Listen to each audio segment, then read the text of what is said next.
ফেরেশতাদের কাবা। আমরা যেমন মক্কায় কাবা, ফেরেশতাদের কাবা কেবলার নাম হচ্ছে আল বাইতুল মামুর, 7 আসমানের উপর। এটা কত বড় শুনেন। বিষ্ণু বলেন প্রতিদিন এই আল বাইতুল মামুর ফেরেশতাদের মসজিদে 70,000 ফেরেশতা ইবাদতের জন্য চান্স পায়। একবার ঢুকে যে বের হয়ে যায় কিয়ামতের আগে দ্বিতীয়বার আর তারা চান্স পাবে না। ওইটা শেষ। এরপরে সিদরাতুল মুনতাহা, সীমান্ত বৃক্ষ, ওইটা আরো বড়, একটা বিশাল বড় বড়ই গাছ আল্লাহ বানাইছে। ফেরেশতাদের জ্ঞান সীমানা ওইখানেই শেষ। এর উপরে কি হয় ফেরেশতারা আর জানে না।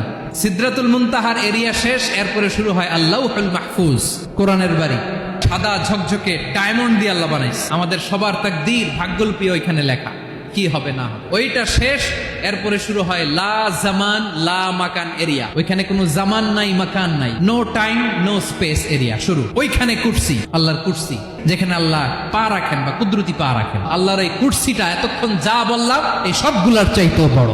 কুরসির উপরে আছে আল্লাহর আরশ, রব্বুল আলামিন ওই আরশের উপরে। আমি যেমনি চেয়ারের উপরে এরকম না।